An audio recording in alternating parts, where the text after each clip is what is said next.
घाटकोपरच्या भटवाडी कातोडीपाडा इथे दरड कोसळलेली आहे। सुदैवाने कोणतेही जीवितहानी किंवा कुणीही जखमी या ठिकाणी झालेले नाहीये।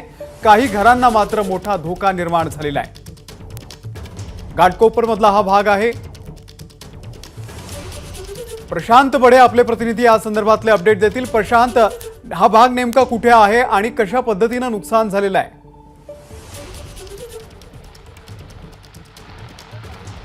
अमोल, मी सध्या ज्या ठिकाणी लँडस्लाइड झाली आहे त्याच विभागात उभा आहे। जर माझ्या उजव्या बाजूला बघितलं तर या ठिकाणी ही लँडस्लाइड झालेली आहे।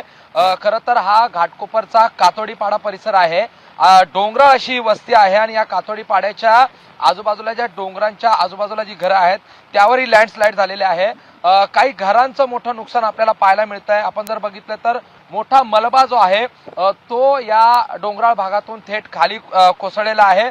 सुदैवाने ज्यावेळेस ही लँडस्लाइड झाली त्यावेळेस जी मध्ये आपण पाहतोय जाण्या येण्याची पायवाट होती तिथे सुदैवाने कोणी नव्हतं आणि कोणतीही त्यामुळे जीवितहानी झालेली नाही। मात्र आपण जर ह्याची भीषणता बघितली तर काही झाडं आणि हा संपूर्ण मलबा डोंगराचा भाग घेऊन हा सगळा खाली ही लँडस्लाइड झालेली आहे। सकाळपासून जो मोठ्या प्रमाणात पाऊस कोसळतो आहे याचा परिणाम आता मुंबईच्या अशा प्रकारच्या डोंगराळ वस्त्यांमध्ये देखील पाहायला मिळतो आहे।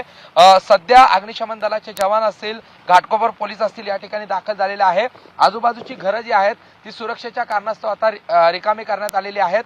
सुदैवाने कोणती जीवित हानी झालेली नसली तरी गेल्या काही दिवसांमध्ये मुंबईच्या या डोंगराळ वस्त्यांमध्ये अशा प्रकारे लँडस्लाइडच्या ज्या घटना होत आहेत त्यामुळे या संरक्षक भिंतींच्या बाबतची मागणी जी आहे ते मोठ्या प्रमाणात होते आहे।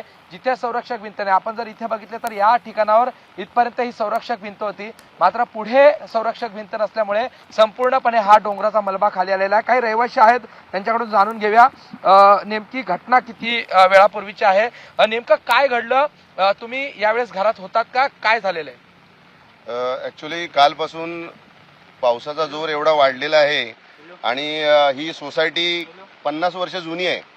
पण आपले स्थानिक आमदार सन्माननीय राम कदम साहेबांच्या माध्यमातून आज या सोसायटीसाठी लाखोचा निधी आलेला आहे। हे पूर्ण सोसायटीला ह्या ज्या संरक्षण भिंती आहेत ते राम कदम साहेबांच्या निधीतूनच काम चालू आहे।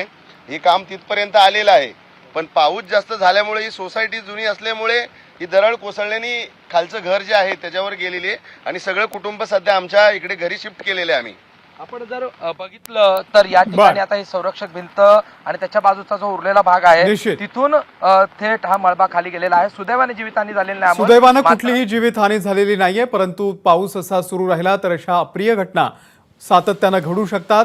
प्रशांत, या संदर्भात अपडेट तुमच्याकडून घेत राहू। तुर्तास धन्यवाद माहितीबद्दल। एबीपी माझा, उघडा डोळे बघा नीट।